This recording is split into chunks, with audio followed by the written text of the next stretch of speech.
kong pagpalayan pagmamahal. Welcome to our Gen 65 Daily Devotion. Ako po si Alexander Gomez from March 3. Tanggap ko ito kung kaya ngayon ay ano ang response mo kay Jesus. Na important Bible verse ito po sa 2 Samuel chapter 7 verses 12 to 13. Buksan po natin ang ating puso at isip sa mga salita ng Diyos. Sinasabi dito na, when your days are over, when you rest with your ancestors, I will raise up your offspring to succeed you. With their own flesh and blood, and I will establish his kingdom. He is the one who will build the house for my name, and I will establish the throne of his kingdom forever. Pero sa Tagalog, kapag ang iyong mga araw ay naganap, na at ikaw ay matutulog na kasama ng iyong mga ninuno, aking ibabahon ang iyong hihili pagkatapos mo na magmumula sa iyong katawan, at ang aking itatatag ang kayong kaharian. Siya'y magtatayo ng bahay para sa aking Panginoon, at aking itatatag ang trono ng kayong kaharian magpakilala. Teaching number 1, the king came to fix your life.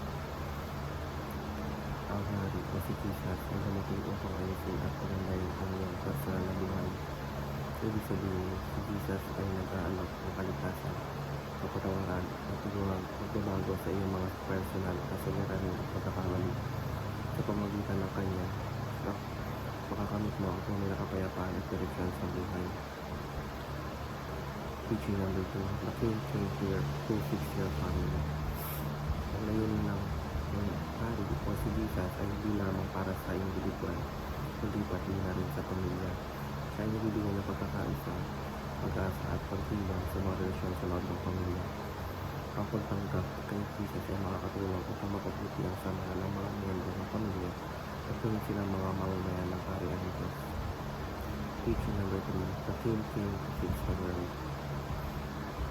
Si Jesus ay dumating upang baguhin ang buong mundo. Ang kanyang mission ay magdala ng katotohanan sa tarumpal at pag-asa sa lahat ng tao na nagdalayan ibalik ang mundo sa orihinal ng kalawang ng Diyos. Ito ay tungkol sa pagtatag ng isang spiritual na pagbabago sa lipunan. Application number 1, willing to surrender your life to King Jesus. Ibigay mo ang iyong buong pagkatao at buhay kay Jesus bilang hari.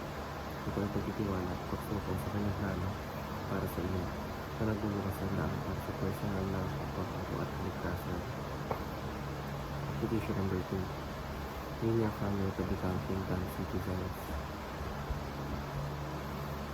Kaya tinapunin ang iyong pamilya tungo kay Jesus upang sila ay maging bahagi ng kaharian ng Diyos. Ipatong sisigap mo pakilala ang mga aral ng Jesus sa iyo rin ang ayaw tutulungan sila magkaroon ng relasyon sa Kristo. Application number 3, wage war against the word with the gospel. Umaban sa mga influensya ng mundo sa pamamagitan ng pagpapalaganap ng Ebanghelyo. Ito ay pagiging aktibo sa pagbabahagi ng salita ng Diyos upang labanan ang kasalanan at magdala ng pagbabago sa lipunan.